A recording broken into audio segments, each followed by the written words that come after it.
विश्वासाचा घात केला अशा पद्धतीचा आरोप तुमच्यावर शिवसेनेने शिंदेच्या शिवसेनेने केलाय. अध्यक्षपद आम्हाला देणार होते, मात्र त्यानंतर विश्वासघात आणि केसाने गळा कापणं असा आम्ही अनुभव असं केला.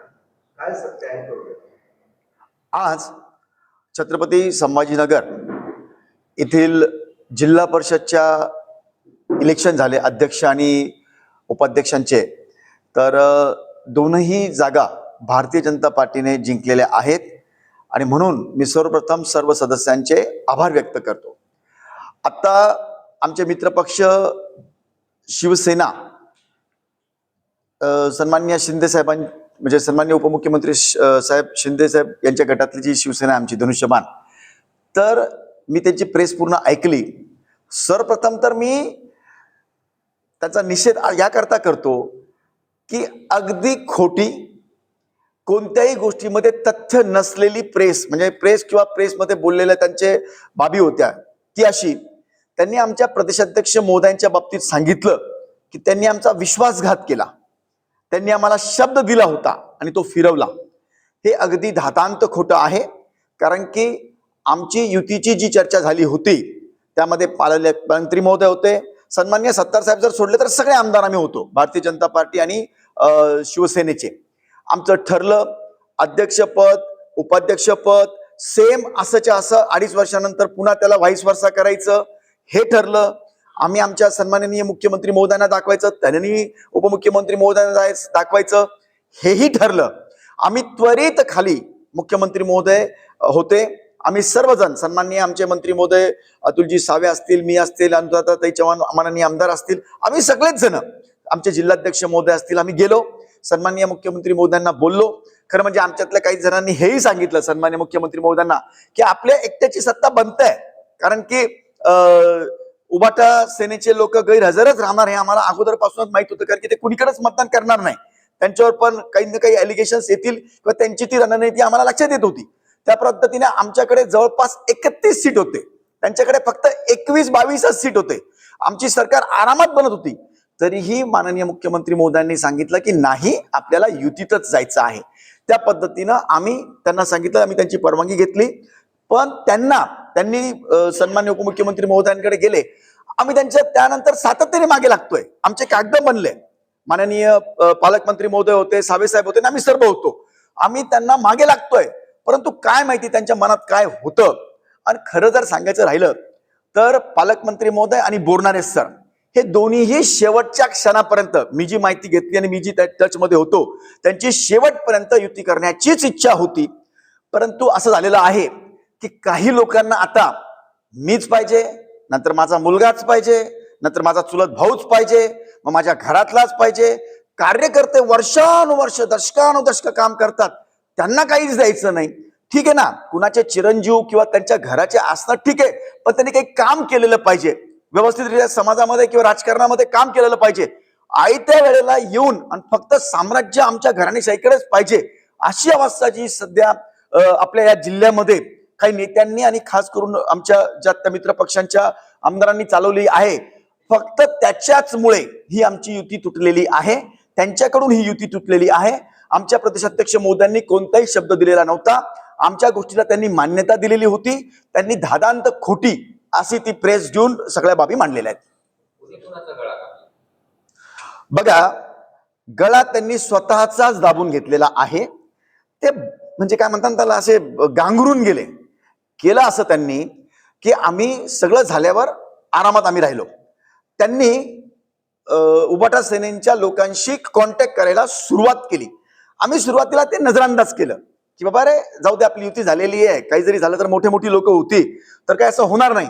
पण तुझ्या आमच्या लक्षात आलं की ते आमचा गळा केसांनी कापण्याचे प्रयत्न करत आहात. नंतर तर भारतीय जनता पार्टी आम्ही सर्व नैसर्गिकरित्या सर्व म्हणजे याच्यानी करतो, म्हणजे सत्सद विवेक बुद्धीने आणि सात्विकतेने काम करतो. पण जर कोणी असा खेळ आमच्याशी केला तरी आम्ही त्यांना समज दिली की बघा आमचं बनतंय बरं का, तुम्ही असं करू नका, शेवटच्या टाइम पर्यंत बोलतोय. पण त्यांना तीच हव्यास होती की त्यांना त्यांच्या घरच्यांकरता होती. मग मला माहितीये त्यांच्यामध्ये आपसामध्ये द्वंद्व झालं, मग त्यांच्यामध्ये ठरलंच नाही. त्यांच्यामध्ये इतके भांडणं झाले की मी अध्यक्ष व्हावं, ते अध्यक्ष व्हावं, आणि ह्याच्यात त्यांच्या हातातनं सर्व सुटून गेलेलं आहे. आणि आता नॅचरलीच दुसऱ्याला त्यांना दोष द्यायचा आहे. खरं म्हणजे सत्तार साहेबांचे पण मी शब्द ऐकलं, केसानी गळा कापला वगैरे वगैरे. शेवटच्या 2 दिवसाला आले, त्यांना काही हकीकत माहीत नव्हती, परंतु केविलवाना प्रयत्न त्यांनी त्यांच्या बाजूने मांडण्याचा प्रयत्न केलेला आहे. पण त्यांच्यातल्या झालेल्या भांडणामुळं त्यांनी स्वतःच हत्या करून घेतलेली आहे. एक असं म्हणणं होतं की आम्ही युती धर्म पाळला, शेवटच्या क्षणापर्यंत आम्ही अर्ज भरू शकत होतो, पण आम्हाला कुठलाही निरोप नाही म्हणून आम्ही अर्ज भरला नाही, युती धर्म पाळला. मात्र भाजप तो पाळत नाहीये. बघा, सर्वप्रथम जर ठरलं होतं अध्यक्ष आणि उपाध्यक्ष, फॉर्म तर घ्यायला पाहिजे होते. त्याला वाट कोणाची बघायची होती? जर ठरलंच होतं, आता मी विलास बापूंचं पण त्यांनी सांगितलं ना आमचं ठरलं होतं म्हणून. मग ठरलं होतं तर आम्ही आमचा अध्यक्षाचा फॉर्म घ्यायचा, त्यांनी त्यांच्या उपाध्यक्षाचा फॉर्म घ्यायचा होता. फॉर्म न घेण्याचं कारण काय होतं? कुणाची वाट बघत होते ते? परंतु ते साक्षात फसलेले होते. 2 दिवसापूर्वी त्यांच्या लक्षात आलं की आपण जे काही कृत्य केले ते आपल्या अंगलट आलेले आहेत, आणि आता जाऊन काही शोबाजी करायला मतलब नाहीये, म्हणून त्यांनी ते फॉर्म घेतलेले नाहीयेत. कसं बोलतो ना की उद्धव ठाकरे गटाच्या लोकांना तुम्ही संपर्कात होता, अगदी निवडणूक झाल्यापासून दुसऱ्या दिवसापासून त्यांना संपर्कात आणलं, 5-6 लोक तुम्ही घेऊनही गेले, हे आम्हाला दिसलं आणि म्हणून आम्ही उद्विग्न झालो.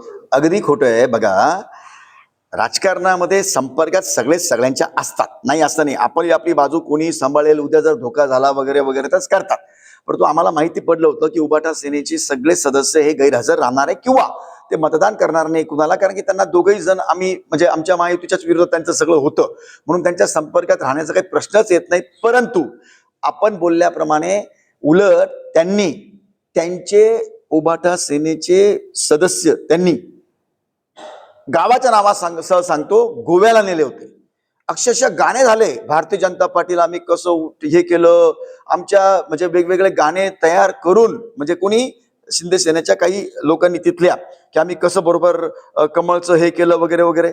पण आम्हाला माहिती होतं त्यांचं एक क्षणभंगूर आहे. आम्ही आमचं बरोबर पद्धतशीर काम करून जे जेन्युन आहे ते आम्ही कार्यकर्त्यांना न्याय दिला.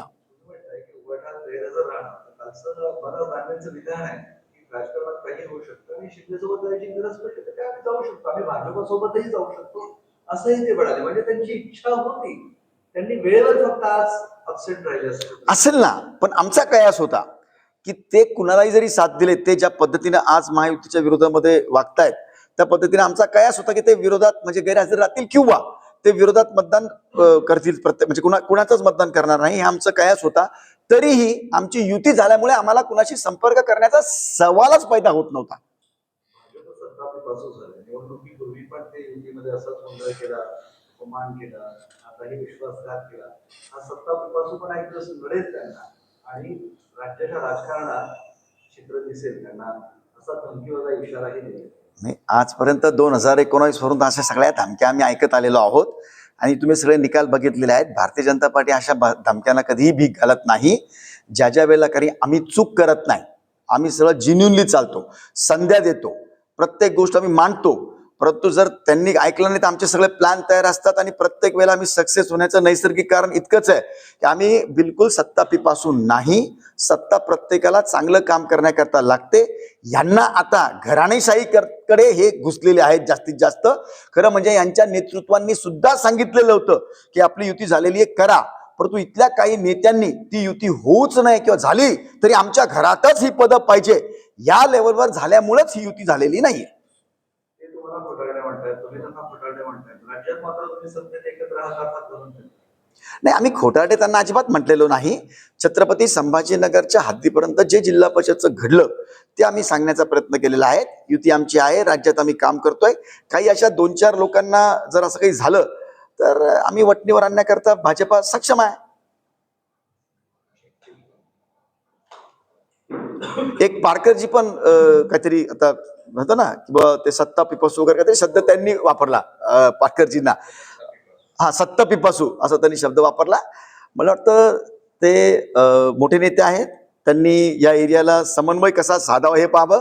त्यांना माहिती असूनही भारतीय जनता पार्टीच्या बाबतीमध्ये असं बोलणं त्यांना शोभा देत नाही, म्हणून त्यांनी असले शब्द वापरू नये. अगोदर आपलं घर बघावं, घरातले भांडणं बघावे, घरात कोण काय सत्ता पिपासूपणा करतंय ते अगोदर चेक करावं आणि नंतर दुसऱ्याला नाव ठेवावं. पालकमंत्री या सगळ्या नेत्यांमध्ये समन्वय नव्हता. तुमच्याशी चर्चा पालकमंत्री करत होते, मात्र इकडे या सगळ्यांचं वेगळं काहीतरी चालू होतं. म्हणजे शिवसेनेचा समन्वय दिसत नव्हता, म्हणून ह्या सगळ्या युतीचा खेळ खंडोबा झाला. अगदी बरोबर आहे. खरं म्हणजे त्यांच्यामध्ये अजिबातच समन्वय नव्हता. आमची जेव्हा बैठक झाली तेव्हा सगळे आम्ही होतो. सन्माननीय पालकमंत्री महोदय होते, सावे साहेब होते, सर्व आमदार होते, सन्माननीय सत्तार साहेब सोडून आमच्या दोन्ही पक्षांचे सर्व होते. त्यानंतर पालकमंत्री महोदयांनी पण सांगितलं आता झालं, आम्ही आमचं दाखवून देऊ, काही प्रॉब्लेम नाहीये.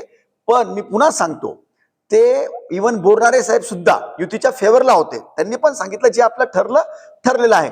परंतु मी सांगितलं काही जणांनी त्यांना हे वाटतच नव्हतं, कारण की त्यांनी त्यांच्यामध्ये जे ठरलं होतं ना, त्यांना खाते श्रेष्ठ पाहिजे होते, पुन्हा उपाध्यक्षाकडेच महत्वाची खाती पाहिजे होती, असे त्यांच्या आपसातले भांडण आणि असमन्वय त्यांच्यातला, त्यामुळेच हे त्यांचं झालंय. आणि आता त्यांना ह्याच्याशिवाय पर्याय नाहीये की भारतीय जनता पार्टीवर खापर फोडावं.